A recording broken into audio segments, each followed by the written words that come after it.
Hello, everyone. I am your host, Aileen Ligotison, and I'm an attorney licensed in the state of Texas and in the Philippines, and I'm the managing partner of the Ligotison Law Firm based here in Houston, Texas. At syempre pa, ako ang makakasama ninyo at ang ating special guest dito sa Usapang Off the Record.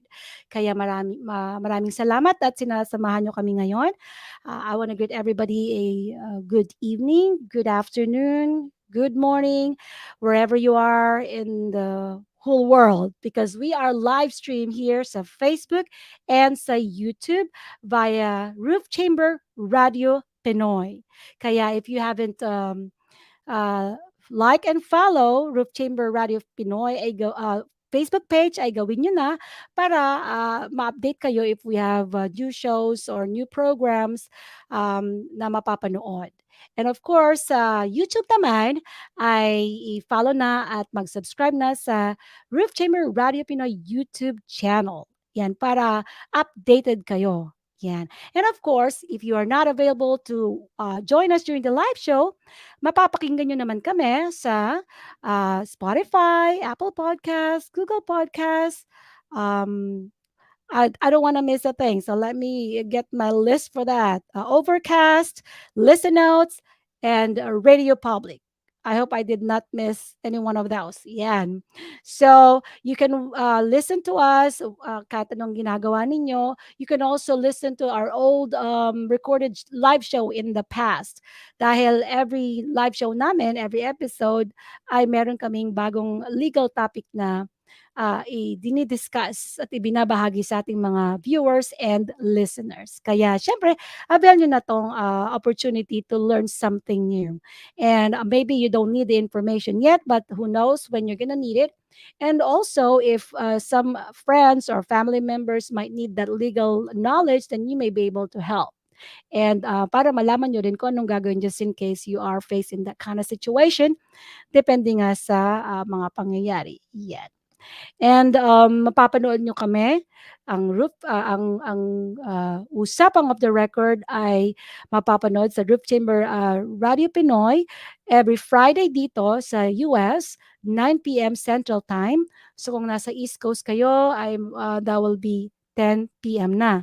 But if you are on the Pacific side, 2 hours ano kayo behind, then that will be 7 p.m. And if you're in the Philippines, mapapanood nyo ang live show namin at Saturday na yon, 10 a.m.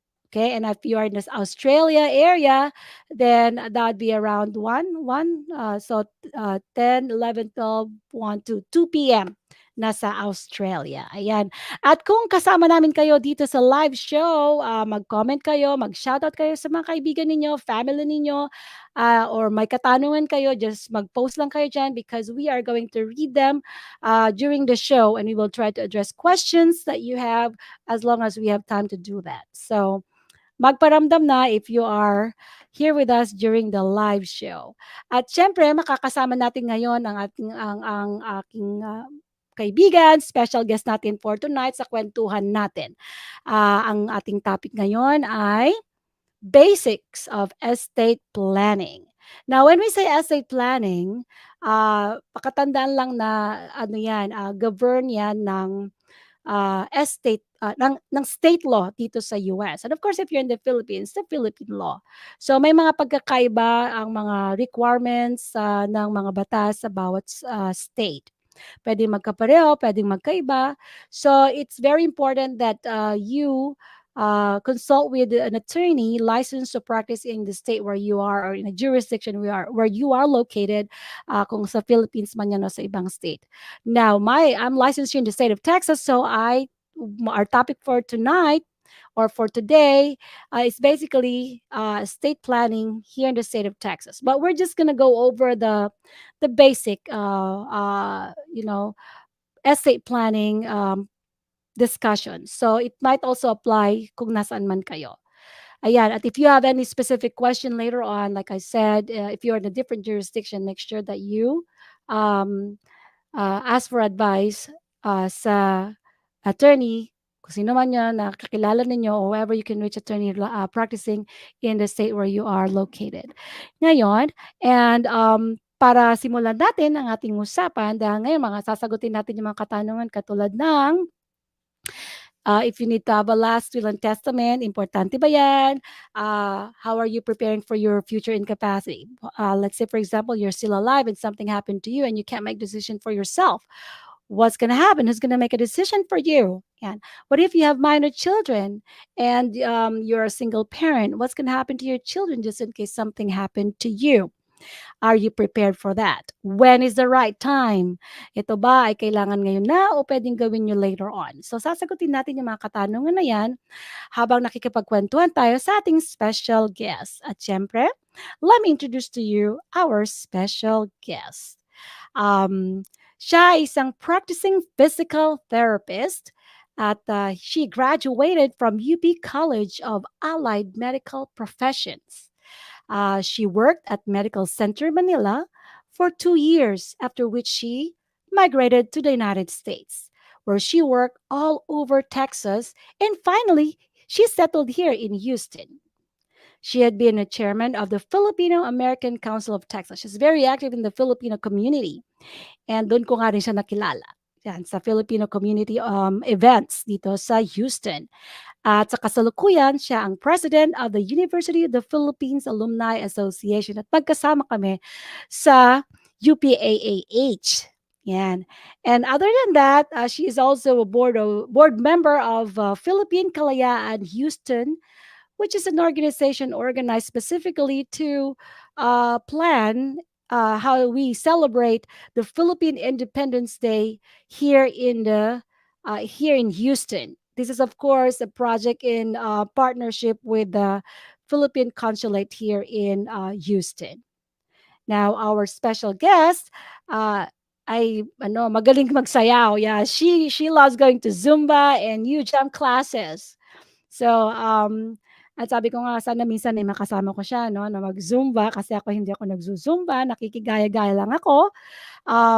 And of course, apart from, yung busy life niya dito sa community at yung kanyang interest, yung love niya sa dancing, ay siyempre love na love din niya makipag-video chat sa kanyang granddaughter. Yes, meron na siyang apo, pero she will not look like a grandma, here in the United States.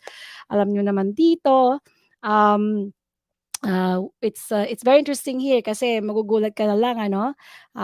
Pero siya, mapapatunayan ko 'yan 'pag pinakilala ko na siya sa inyo mamaya. And, ang kanyang granddaughter at ang kanyang daughter ay nasa Germany ngayon. Kaya please join me in welcoming our very special guest for today, Miss Ruth Adzuara. Hello. Hi, good evening. You are very kind. I'm very kind. Thank you. Yes. Thank you for inviting me. Yes, of course naman, masaya akong makasama ka dito sa Usapang Off the Record. Ano, yung title natin is Off the Record. So, ano man pag-usapan natin dito, syempre off the record yan. So, um, hindi Kasi tayo marites. like your viewers, madami din ako questions about estate planning. Oo, alam ko yan. Marami kang itatanong kasi ako din may tatanong ako sa'yo. Pero bago tayo mapunta sa seryosong usapan natin ngayon, alam niyo ba na si Ruth ay taga Bicol? Tama ba ako, Ruth? Yep, Ah, yes. So, parang Bicolana. Bicol pure ka ba? Both do'n ka ba pinanganak sa Bicol? Yeah, yes. Oh, that's good. Ako half lang kasi my mom is from Bicol. Yeah, So, marunong pa ako mag-Bicol. sige bumati ka nga kasi ako hindi marunong. Maray na banggit. Ayan, kasi may mga nanonood sa'tin na nasa Bicol, Sorsogon, 'yan. Yeah. Mga Bicolana. So, anong favorite mong food sa Bicol? Of course, laing. Laing, Yan ako ang din, laing. So, yeah. marunong ka magluto? Hindi. Ako din, taga-kain lang ako. Taga-kain lang. Yeah, Bicol Express din masarap. Tapos Oh, I think lahat ng ginataan, lahat ginagataan doon. So natutuwa ako kasi 'pag nagbabakasyon ako sa Bicol, yung lolo ko nagluluto yan ng hindi lang isang putahe. Palagi yang may ginataan na umaapaw sa gata. Yung talagang yeah. hindi tinitipid ang gata, talagang Yung maramihang gata. Yung adobo yata namin may gata o Oo, yung dinuguan may gata. dinuguan may gata, dun ko natutunan ang dinuguan na may gata at Ah, masarap, dinuguan pala, very dinuguan not oo, adobo. ayan. Ay, hindi ko alam yung sa adobo, hindi ko pa No, no, nasubukan yun. dinuguan nga. That's ano, Yes, yes, yung alam may ko ano, yun, masarap gata. yun. Oo, very creamy yun. Tapos yung ano yun, ay ano yung, ah, kohol, snail sasabihin ko sana hindi si kohol. Kuhol. Oo, ano hindi ko alam kung anong tawag, basta kohol alam niyo na yun, kung ano yung kohol 'di Mhm, ba, mhm. masarap din yun, Yeah. 'yan. So, anyway, so Ruth, pag-usapan natin ng ano, estate planning. I'm not sure if you already have, an estate plan in place. Pero No, wala you know pa? what? Mm. Bakit ba importante ang estate plan? Do I Well, really need to have one? Kasi if I do not have a big estate, mhm. do I really need to have one? That's a very good question, Ruth. Dahil ano, hindi lang ikaw ang ano, nag-iisip niyan. Karamihan sa mga, nakakausap ko kasi yun ang kakandak ako ng mga, webinars, eh, about estate planning sa sa mga organizations, 'yan. So, kadalasan na tinatanong sa'kin 'yan na, ah, kailangan ko ba 'yan? Eh, ang meron lang sa'kin, eh, itong yung bahay ko lang, tsaka kotse ko, tsaka yun yung nagtatrabaho ako. Wala naman ako masyadong malaking ipon sa, sa bangko, 'yun. So ang tanong, kailangan ko ba ng estate planning? Well, kasi ang naiisip kasi agad ng mga tao if it's estate planning is mayaman ka o you have a very big wealth, marami kang, assets, properties. Pero hindi, estate planning is for all and it's not just also there's also no age. Mas maganda nga if you start early, eh, kasi when you say estate planning, you're actually planning for your assets. What are you going to do with your assets? You're thinking about your property. You want to avoid paying a lot of taxes later on, na ganyan. O kaya naman, not only taxes, pwede ding nagpre-prepare ka rin for your future incapacity. Who knows? Do we know the future? Natin alam. Diba? Like here in Texas, we always drive, like every day we drive. So every day you're at Mhm. risk there on the road. What if something happened to you? And it was a very tragic accident, you're still alive, but you're incapacitated. Let's say, for example, unconscious ka. Who's gonna make a decision for you, Ruth? Who's gonna make a decision as to what kind of medical treatment that they will do to you? Or kung let's say, for example, meron kang bahay, kotse, mayroon kang sino mag-aasikaso ng mga properties mo kung hindi mo kaya? So kasama 'yon sa estate planning, ano. Gumagawa ka na ng mga advanced documents that will address this issue bago pa dumating yung panahon na mangyari 'yon.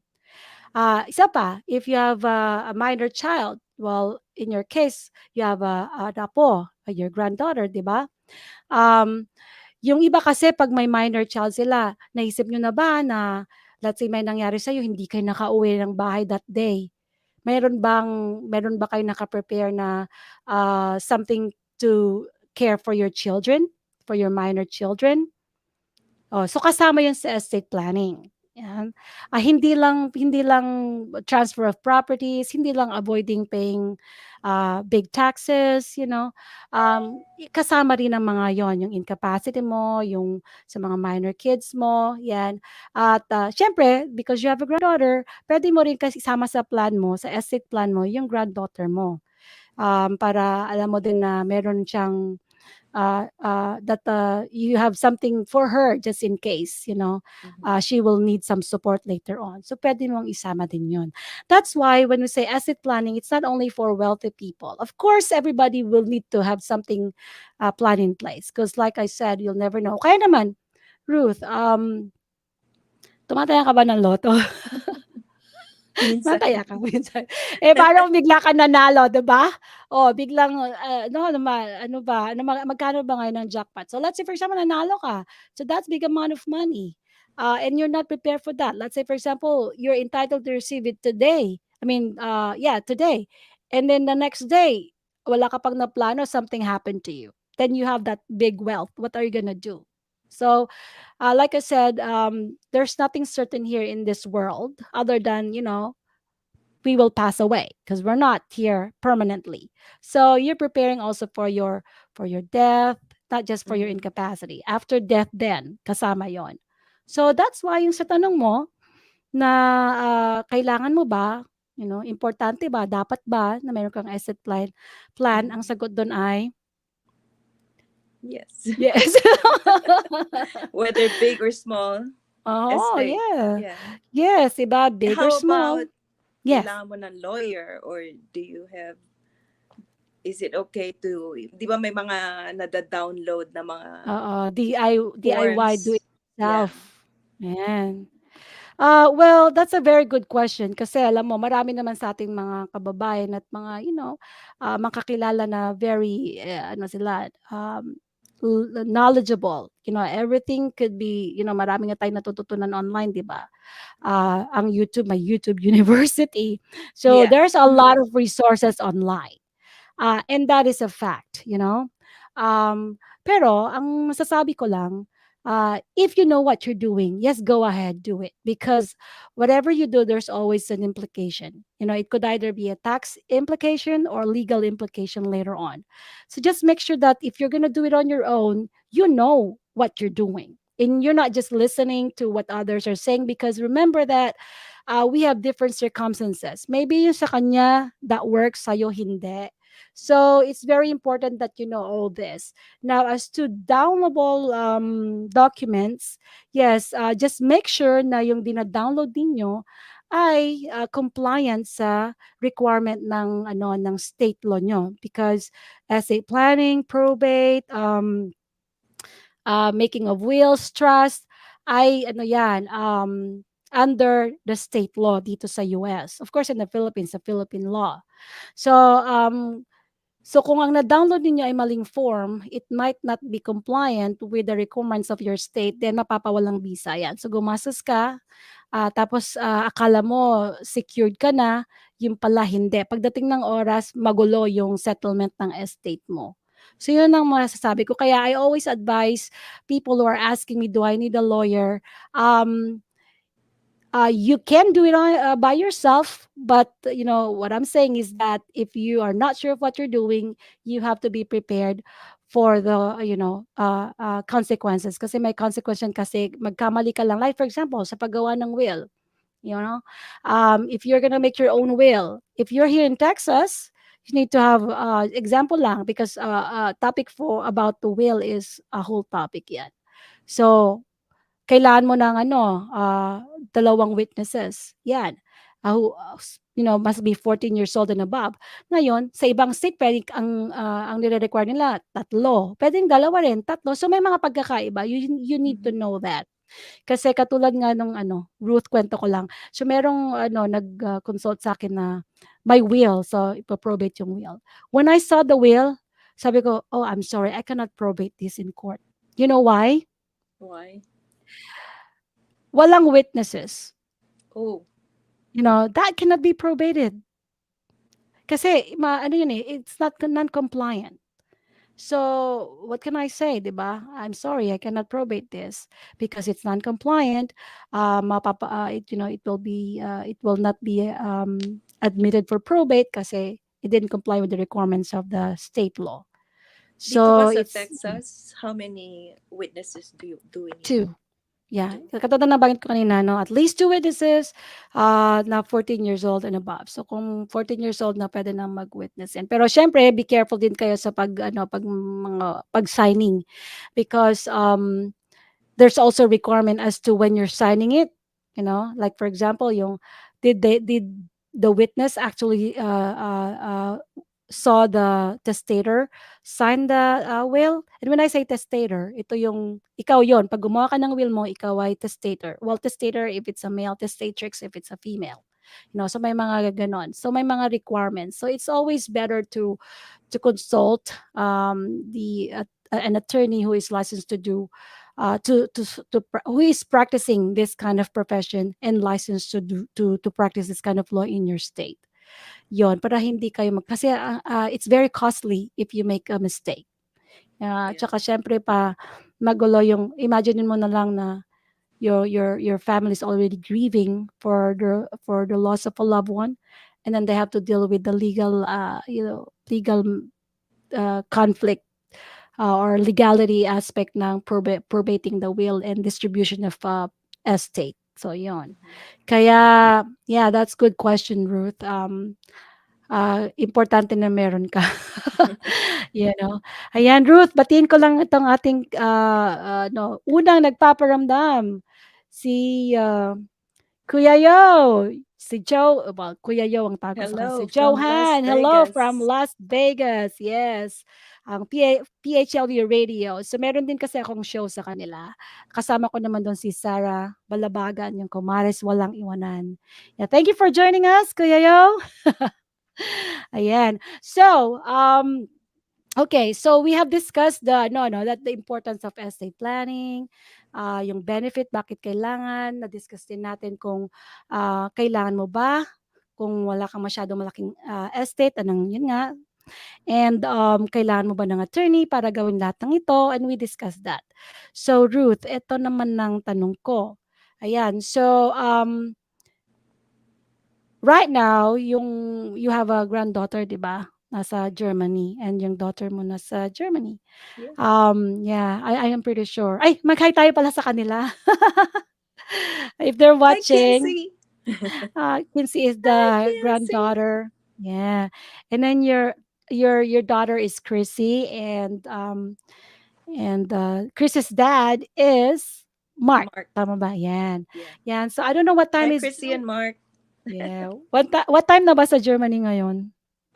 They're 7 hours ahead. So, Okay. So, 4 in the alanganin ng morning. oras. Oo, alangan. Tulog sila. Tulog pa Manonood yon, sila sa tulog live pa. show. Yan mo. I mean, manonood sila sa recorded Right. live Mhm. show. Ayan. So, okay. So, Ruth, any other question about whether if when you're planning your estate, siguro matatanong mo, so how do I start? Where do I start? Yeah, how do you start? Ano yung medyo, where Alam do mo, I start? where do I start? Yeah. So Yun ang, actually, yo, usually yun eh, yung paano mm, mag-start. Alam mo nang gusto mong gawin, but how do you oo. start? That's always the Yes, actually problem. ang most important question diyan is when. When do you When? start? Oo. Okay, when? Kasi karamihan ng mga they know na okay, of course if you plan, like anything that you plan, you sit down, and you do analysis, right? So before you can plan about something, like for example, tayo, 'di ba, nagpa-plan tayo ng event. So may mga we gather information muna, sino-sino ba yung mga members natin. So ganun din sa estate planning. So you need to know what constitute your asset, yung properties mo. Anong meron ka ngayon? So you have to do inventory. Now, I told you that the more important question is when, kasi here in the US, we're very busy. I mean, Yeah. even if we are not probably busy, we're still busy, because we love to be busy. We do a lot of things, and karamihan iniisip nila na, oh, it's not urgent, that is not something that is urgent, I can just do that one later on, siguro pagka ano na ako, retired na ako, gano'n. Yung ibang tao sinasabi na 'pag retired na ako, o kaya Exactly. oo, o kaya o kaya teka, mag-ipon muna ako ng I'll just, accumulate wealth first. I'll be working, working, working, working, or doing business. Yung iba gano'n ang isip nila. Hindi nila naiisip na although you think that it's not urgent, it's actually very important that you do it as soon as you can. Because life is uncertain. You'll never know what's gonna happen. Um, the very good example that I'd like to share is, so I had a client in the past that she got married. There's a second marriage. The spouse had a previous marriage, and had a child in the previous marriage, and he has a will, that he made the will before the second marriage, the marriage to, Oh. the second wife. Ngayon, siyempre meron na siyang will, na bago na ang kanyang status sa buhay, hindi niya pa pinapalitan. And he was thinking na, oh, later on na lang, later on na lang. Mhm. So, what happened was, 3 days prior to their appointment with the attorney to redraft, or not redraft but amend, either amend the will or create a new one, revoke the old one and make a new one, kasi nga nabago na yung circumstances Mhm. niya. 3 days before that, the spouse didn't wake up. Oh. Just nothing, wala. Very healthy person, walang sakit. There was no, hint na mangyayari sa kanya na the next day hindi na siya gigising. And that was a very, very complicated settlement of estate. And I'm very sad para sa second wife because she almost didn't get anything. You Kasi said meron she siyang, almost. oo. She almost didn't get anything because the will of the husband was the will uh executed before the marriage, Yeah. their marriage. So Yeah. at that time when he created the will, the second wife was not yet existing. So she has nothing under the will. She will get nothing no, under the will. So ang nandun sa will is it's gonna go to the of course yung previous wife niya, Mhm. and then yung kanyang daughter, nag-iisang daughter niya na adult naman na. So sa kanila mapunta lahat yun. Of course, because of the divorce, yung wife was na-revoke yung kanyang right to receive under the will kasi nga nag-divorce sila. So, ang naiwan na lang yung child niya from the previous marriage. So, walang mapunta uh, doon sa new yung current Correct. wife niya. But when I say almost, kasi this Texas is a community property, di ba? Mhm. Whatever you purchase, acquire during the marriage, you have an undivided no interest, half interest doon sa husband and half interest dun sa wife. So, pag sinabi nating estate, if the person passed away, if there's a community property, yung estate mo, yung half na undivided interest mo. Yun. So, yung Mhm. half naman na undivided, syempre doon pa rin yun sa current wife. So, pero yung galing talaga doon sa husband, wala siyang because, Wow. because there was a will. Yeah. And the will disposed whatever you have at the time of your death. So, yun ang nangyari. Kaya, when you say it's not urgent, when you say, oh, I'm just gonna do that later, think again, because you'll never know what's gonna happen. Right. So, better have one. Okay, Ruth. Yeah. Okay, so yeah, That's I know you have. complicated. Yeah. Oo, you The don't com- wanna be in a complicated situation. yeah. It's complicated, masakit sa ulo, and magastos pa. Yung stress level mo madami. So, ayaw mo ng stress.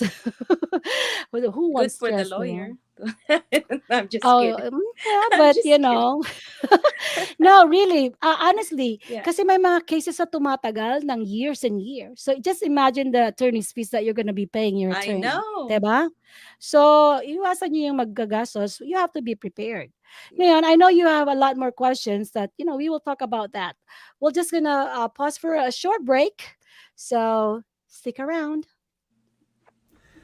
Hello to everyone from Roof Chamber Radio. I'm encouraging all of you to stay here, stay in this chamber. If you want to be inspired, you want to be encouraged, this is where it's at. And we're all going to need this, especially, in this new year that we're in. We don't know what's up for tomorrow, we don't know what's going to happen next week or next month. But I believe that when you gather with people who believe in the power, the faithfulness, and the goodness of the Lord Jesus Christ, there is power in that in itself. So stay here, stay in the Roof Chamber Radio. Be inspired, be encouraged, and let's all go through life not on our own and more than just with each other, but let's speak the faith, let's share the faith, let's live by faith, and let's walk by faith. God bless you all, everyone from Roof Chamber Radio. And we're back and we still have Miss Ruth Adsuara here sa Usapang Off the Record. Ayan. Meron tayong katanungan dito sa ating isa sa mga kasama natin ngayon na nanonood dito sa Usapang Off the Record. Yan si Shell the Second. Ang kanyang Is it katanungan true? ay, yeah, sabi niya, is it true that having a trust is better than having a will because it's costly to probate a will and there is no probate in trust? Very, very interesting question. Tanong mo rin ba yan, Ruth? Yeah. Oh, very interesting Or yan. which one is better, to have a Mhm. will or a trust? Yeah, very good question at, ang masasagot ko diyan, well, it depends, ating mga sagot. Kasi you need to know muna, una, what is the purpose? What is the purpose, why you want to have a trust, or what is the purpose why you are not wanting to have a will? Is it because you are avoiding probate? Is it because you are avoiding transfer tax, yung mga gift tax, tax implication, or estate tax later on? And another question is, where are your properties? Where are your assets located? So marami tayong mga tinatanong kapag may nag-i-inquire nga nagko-consult sa atin na ganyan, kailangan ko ba ng trust attorney or will, or pwede bang trust na lang, wag ng will kasi I don't want probate. Kasi yung iba naman ang main reason lang nila is I just want to avoid probate kasi magastos daw, mahal. Well, I'm telling you what, depende sa situation mo. Kasi when we say So, trust, yeah, can I ask you something? yes, yes, go ahead. So, can you differentiate what is will, what is trust? Yeah.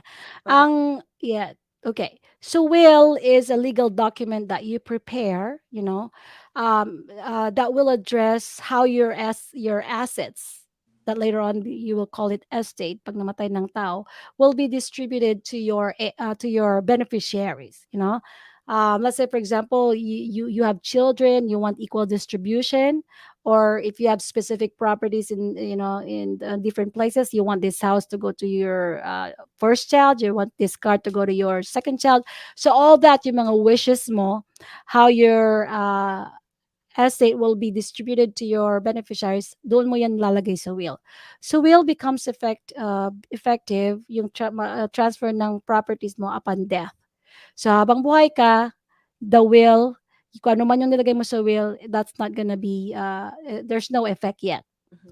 Now, and will is, have to be probated. When you say probated, you have to prove that the will, comply with the requirements of the law para may distribute yung property according to what is in the will.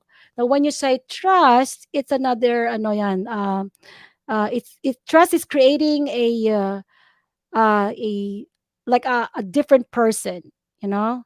It's, let's say for example, ako, gagawa ko ng trust, yung trust ko ay a new entity, a different entity. Para imaginein mo na parang nag-create ako ng isang tao, you know?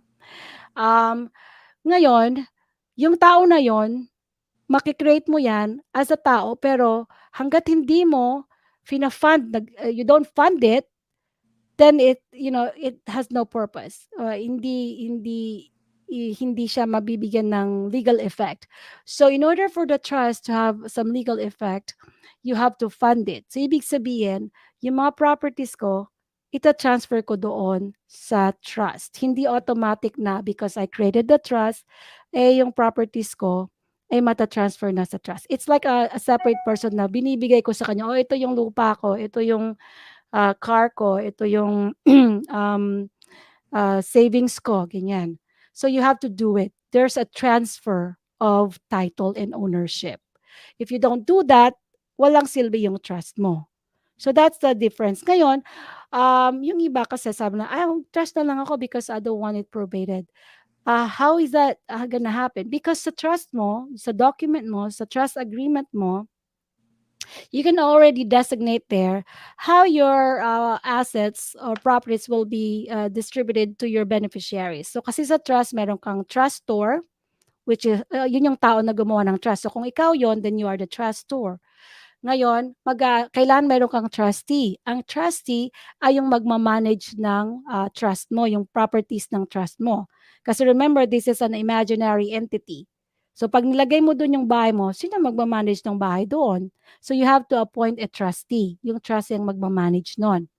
Ngayon, at ang importante rin na meron ka dapat doon sa trust agreement mo is yung beneficiary. Kasi anong mangyayari pag namatay ka, anong mangyayari dun sa mga, yung trustor, anong mangyayari dun sa mga properties mo doon na nasa, trust mo, mapupunta yun dun sa beneficiary mo. Kaya kailangan may beneficiary ka. Kaya na-a-avoid ang probate kasi hindi na kailangan dalhin sa court yung trust document to prove it. You know, the trustee can already distribute it according to what is in the trust agreement. Okay? So yun, kaya na-avoid ang probate. Now, hindi rin naman laging totoo na mas matipid ang trust kaysa sa will kasi nga magagastos ang probate ang sinasabi na. It's not always true. Okay? Trust could also be very expensive because of the transfer. Because you have to physically legally transfer the property to another person, which is the trust. So you have to have a document transferring that property, and that's, you'll incur some cost there. You know, let's say for example, yung car mo ngayon, lalagay mo sa trust, you have to transfer the title. Yung bahay mo, yung lupa mo, you have to transfer the titles. You have to have deed of transfer, deed of conveyance.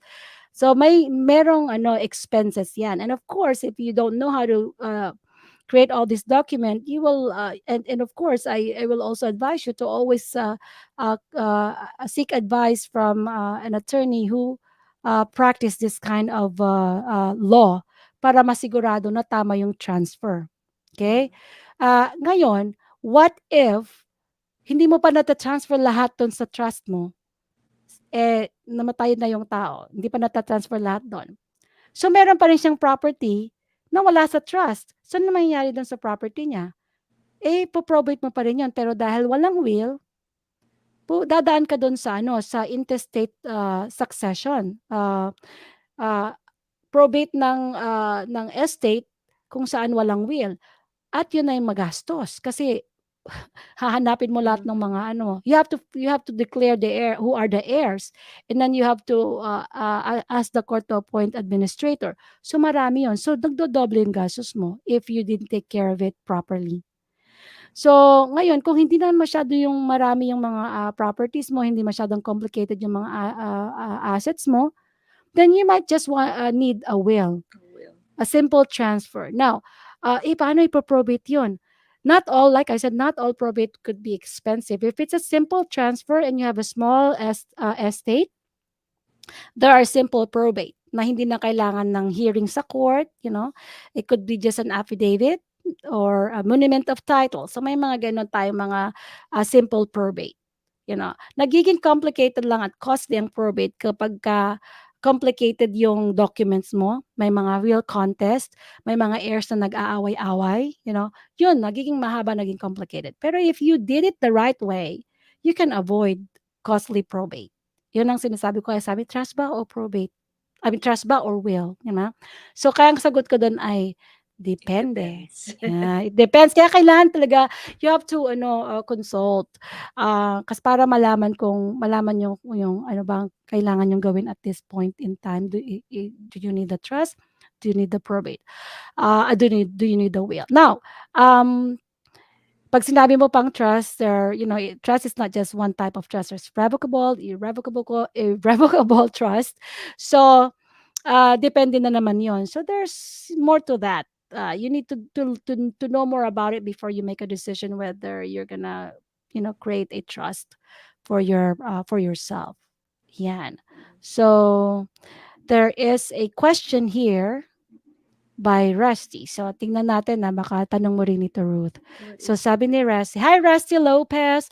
His question is, what is the best estate planning for a high net worth family with multiple businesses, and the family wanted to limit the transfer of the wealth to their immediate family only, using a will, trust, or having a family limited partnership.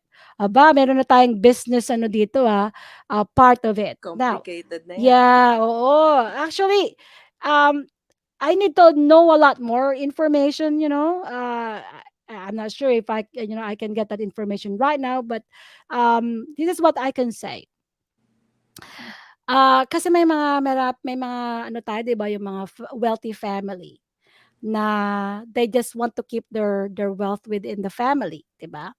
And they want to protect their assets, of course. Who doesn't want that? Pinaghirapan mo 'yun eh. They want to protect it from creditors, from taxes, paying a lot of taxes, yung mga ganyan. So there's a lot of factors to consider here. Now, it depends on the sa dun sa family kung ano ang gusto talaga nilang mangyari.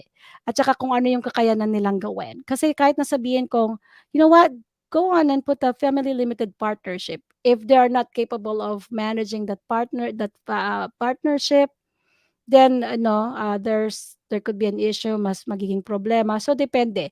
Puwede ring trust. If you have different properties in different states, then I might say yes, you may need trust to manage your assets in different states. Ngayon, will naman, okay lang naman kasi ako if Ruth, if I create a trust, I always create a will and I call it pour over will. Kasi remember yung sinabi ko sa'yo kanina, if you haven't transferred all your properties into your trust at may Mhm. natira doon, then ipoprobate yon and madami pa. So, ang ginagawa ko ay create a pour over will. Yung will na yon ang magta-transfer doon sa trust if ever. Kung ano man yung natira, na hindi kasama doon na hindi pa na-transfer doon sa trust, yung will ang magta-transfer no'n after Okay. death. So that's why ako lagi, magkasama 'yan, just to cover everything, walang makalusot, ganyan. Ngayon yung family limited partnership naman, it's a good protection from creditors. Kung yung isa sa mga family members, merong creditor, hindi basta yung creditor, the way the family limited partnership is created, yung creditor magdadalawang isip kung niya yung claim niya doon sa partnership. Kasi magastos at saka magbabayad pa siya ng tax. Kaya maganda ito na protection for the assets ng family. Pero like I said, depende doon sa facts din nung ano. So if we can get more information, then I may be able to give you a better, advice or idea what to do. Okay, Rusty Lopez. Ayan. So anyway, si Terry, kilala mo 'to, Ruth. Terry Polanco. Can we please put Oh, yeah. what's the question? Yeah. Well, sabi niya, "Hi Terry, Oh, Terry Polanco." Of course, kasamahan natin siya sa UP. UP Alumni Association Houston. Yan. Oh, So I have a sabi niya, question. basahin muna natin kay Oh, Terry okay, ba? Sabi niya, hindi sorry. niyo binasa Sige, yung go. comment ko. Ayan, so sabi niya, very informative. You both are doing good and looking good. Thank you, Looking Terry. good. Thank you, Yes, alam mo, Terry. nahawa lang kami sa'yo. Let's Yes, say Ruth. may Mm. property, madami ako asyenda sa Pilipinas. Wow. Can I, Totoo yan? half, ano half lang yan truth? ha? Hindi. Let's Dadalawa ko just sa say, asyenda mo, ha? yeah. Can I include those in my will here Mm. in Texas? Good question. Alam mo marami tayong mga kababayan na, they have properties here in Texas and meron din silang mga properties sa Philippines. And, at ang sagot diyan sa tanong ni Ruth ay, yes, you can. You can include it in your estate planning here and you can also include it in your will, on your will. So whenever do estate planning with, at our kababayan sa may mga properties sa Philippines, I always ask, "So do you have properties sa Philippines? You want that to be included in your will?" So pag sinabi nilang, "Puwede ba 'yun?" Yes, of course, because, you have options later on. You can, if the person passed away here in Texas and may mga properties pa siya dito na naiwan at meron din siya sa Philippines at dito siya nag-pass away sa Texas. So the will be probated here in Texas.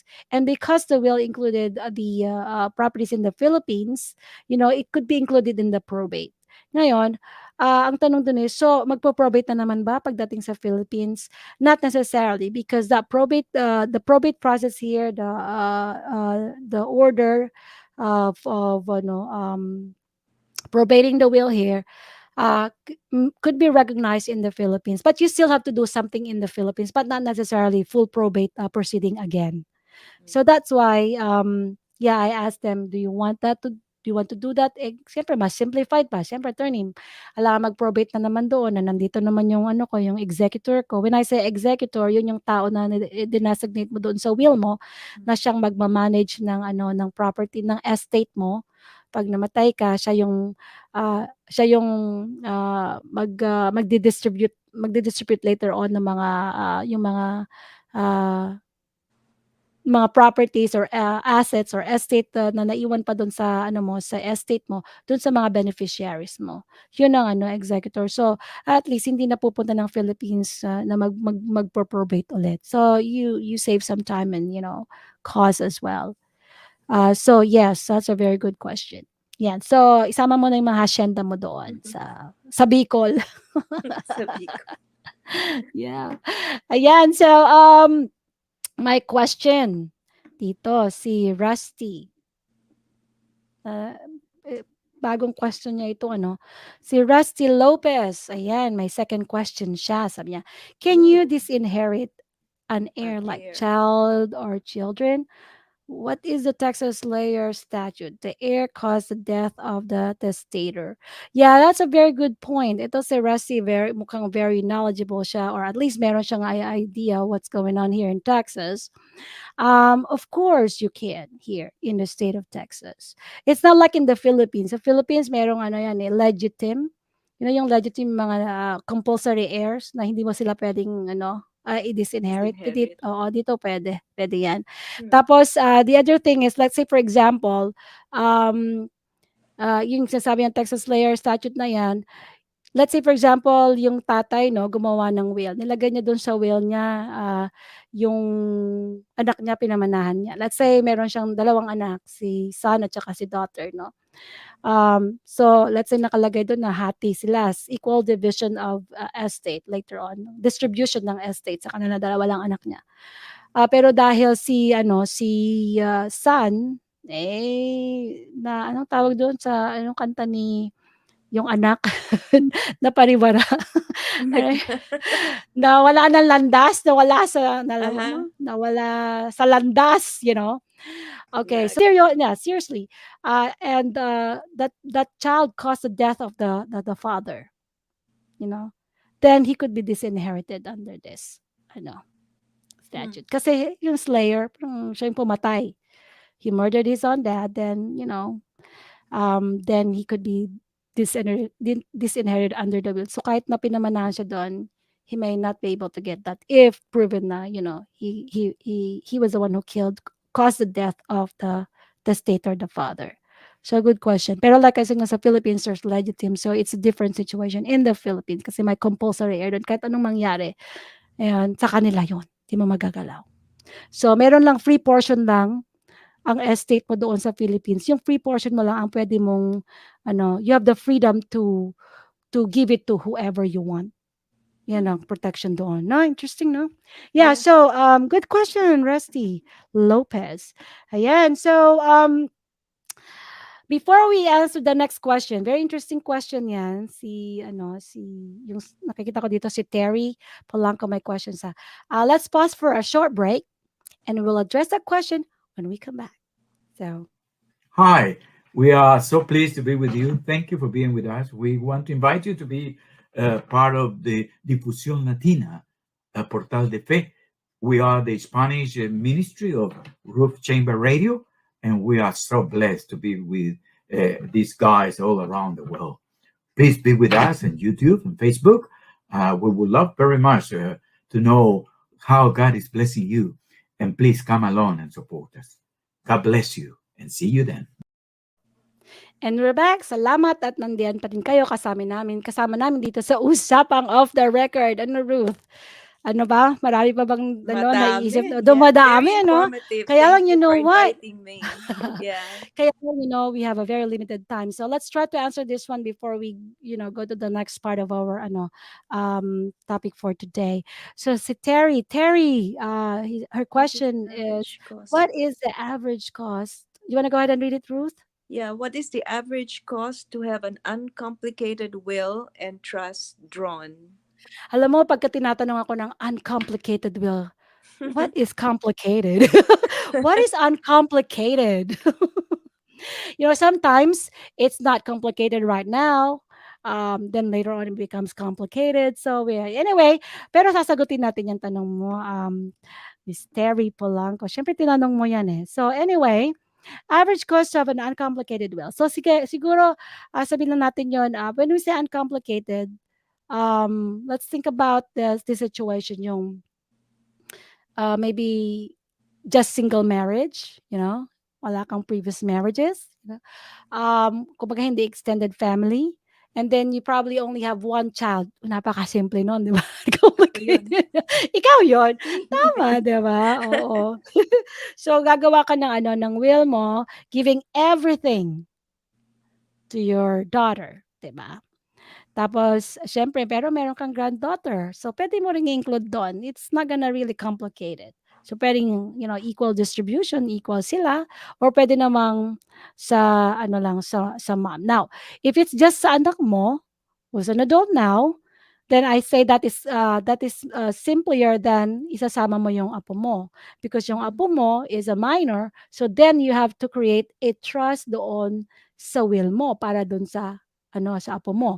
Because the child, your apo, your grandchild cannot manage the estate or whatever you're giving her when you pass away and she's still a minor. So you need to Mm. make sure you took care of that one in your will. So, kaya sinasabi ko nga, ano ba yung complicated and uncomplicated, 'di ba? So, depende do'n sa bibigyan mo, depende do'n sa distribution mo. Kasi minsan meron tayong mga iba't ibang properties, mga, jewelries, 'di ba? Yung mga heirlooms. Minsan gusto mong bigay 'yun sa specific set na tao, yung mga bequest mo. So, let's say meron kang, diamond ring. Bibigay mo 'yun, let's say for example sa nephew mo, 'di ba? Tapos, paano pala kung 5 yung diamond rings mo, hindi mo na-specify do'n. So, naging complicated na. Kaya sinabi ko, ano ba yung uncomplicated and non-complicated. It's really hard to Becomes complicated. Yeah. oo, yeah. Mahirap din magsabi ng cost because, sometimes attorneys, yung mga ano, iba-iba rin kasi ang mga attorneys, eh. Minsan yung iba meron silang flat rate. And then kapagka, let's say flat rate for, let's say, 8 pages na will, yung walang doesn't have to set up a testamentary trust doon sa will mo kasi walang minor, mga ganyan. They give you a flat rate, it depends on the per hour. Kung let's say for example, gagawin nila yung will nila yon for about, let's say, 3 hours. Ang charge ng attorney is 300 per hour. So then you have to multiply that.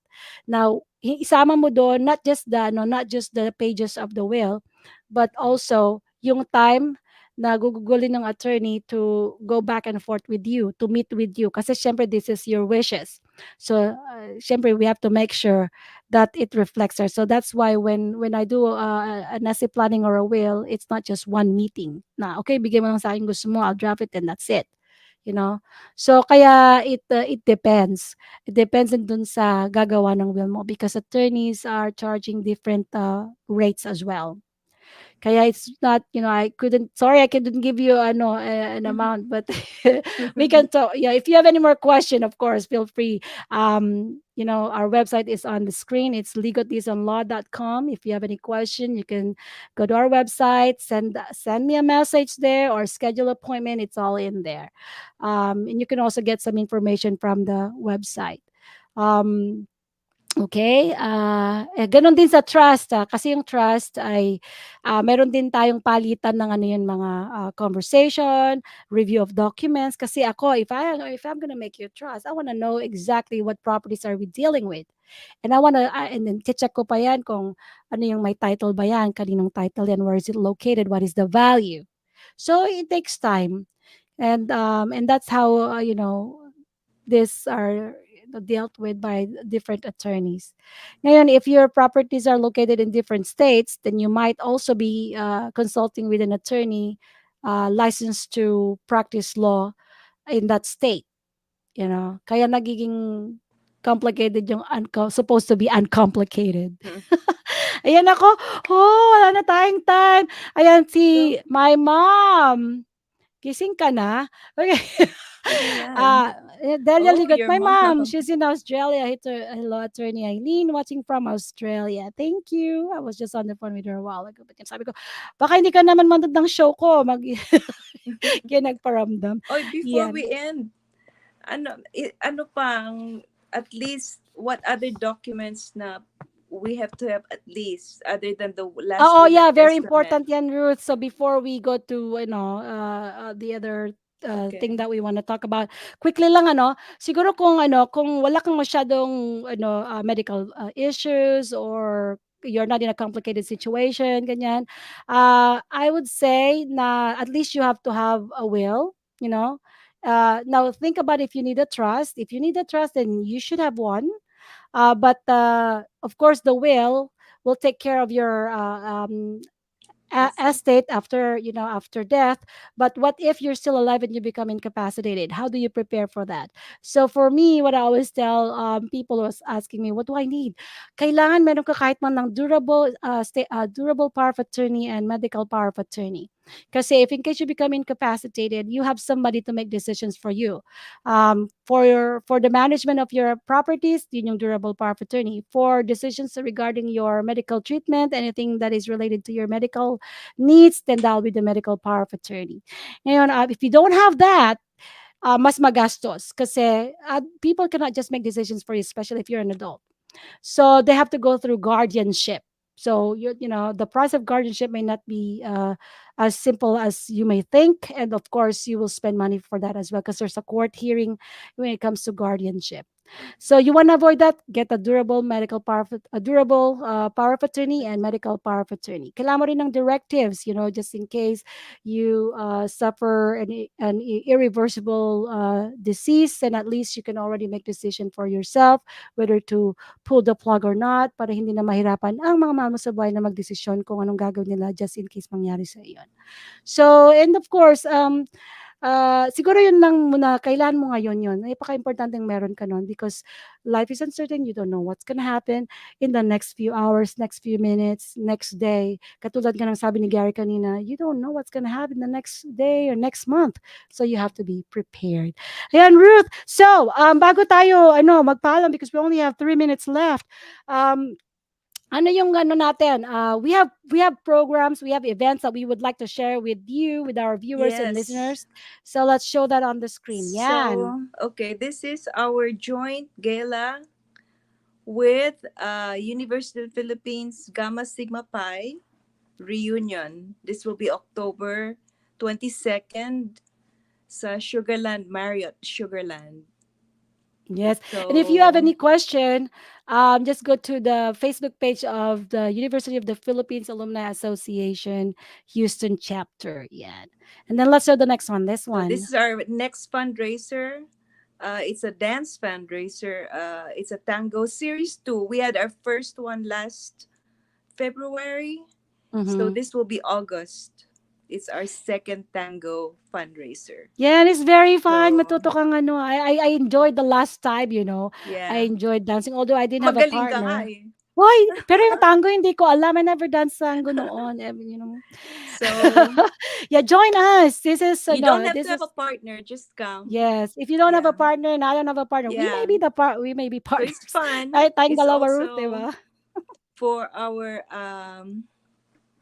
community, for our disaster relief fund or Mm-mm. scholarship Yeah, the funds that we're gonna raise. initiatives. That's Yeah. right. The funds that we're gonna So, raise here, we use it for our projects, yung ating mga iba-ibang projects tinutulungan. Yes. natin. Like yung mga scholars natin, yung mga tinutulong natin in case there's a disaster in the Philippines or typhoon, yan. Dito namin kinukuha yung pondo. So, Yeah. malaking tulong if you can, join us in this event. Ayan. And the next one, the last one that we have there, yes. Okay. You wanna go ahead and Ikaw talk na. about it? Ako na. Ikaw Well, na. this is Kalayaan 2022. This is the project of the Philippine Kalayaan Houston. in partnership with the Philippine Consulate General here in, of course, in Houston. This organization is solely for the purpose of, planning for the celebration ng ating Independence Day dito sa Houston. It's a big event. We're gonna have It's gonna be a vendors. Sunday, It's June 12. Sunday, June 12. Anong oras yan? From Uh, 11 a.m. to to 5 5 p.m. p.m. Punta kayo sa Bayou City Event Center. Malapit yan dito sa Jollibee, malapit sa Energy. We will have a lot of business and vendors na mag-showcase ng kanilang mga products. And we have great programs. We have artists, local, and we have mga surprise. Basta punta lang kayo. It's very, Yeah. very interesting Authentic na. Filipino food. That's right. Ayan. Tex-Mex. And it's a registration. If you want to register, we have Eventbrite. You can register sa Yeah, Eventbrite. it's on Eventbrite. Yeah. Yes, you can just, I think pwede na lang i-search, they can search it. Ayan, maraming salamat, Ruth. I enjoyed Enjoy chatting din with ako. you. Thank you. Oo, and I'm glad Yes. na nag-enjoy ka din. Yan, pahabol tayo si Ana Toledo Bar. Alam mo, Hello. sorry po kasi minsan nami-mispronounce ko na yung ating apelyido. She's my tita, Ana Toledo Barbin. Kasi dito sa Barbin. US, Barbin, yeah. Toledo kasi dito ang big kasi. So, kailangan ko mag-adjust. So, anyways, nasa siya, nasa Sorsogon. Sabi niya, hello, Attorney Aileen. Watching you Hello, from the Philippines. Bicolana. Oo, of course. Ayan. Naku, maraming salamat. At sinamahan niyo kami. Wala na tayong oras. Nag-exceed na tayo ng ilang minuto. But I'd like to say thank you sa lahat ng mga nanood at nakinig sa amin ngayon. If you missed the live show, go to the you can watch the recorded live show sa YouTube and Facebook ng Roof Chamber Radio Pinoy. At gusto kong pasalamatan syempre pa si Fenji at si Philip na ating mga technical support ngayon. Maraming salamat. And if you have any question, again, kung meron kayong katanungan para sa akin, legotizonlaw.com, puntahan nyo yan, send me a message or schedule appointment. Maraming salamat sa lahat-lahat and I truly enjoyed this, maybe we can have another one in the Yeah, future, Ruth. Nag-enjoy si Ruth. Thank nag-enjoy you. ako. Yay. Anyway, Yeah, thank you, um, attorney. yes, salamat din, Ruth. Happy weekend, everyone. At magkita-kita tayong muli sa susunod na Usapang And Off the Record. Have a good weekend. bye.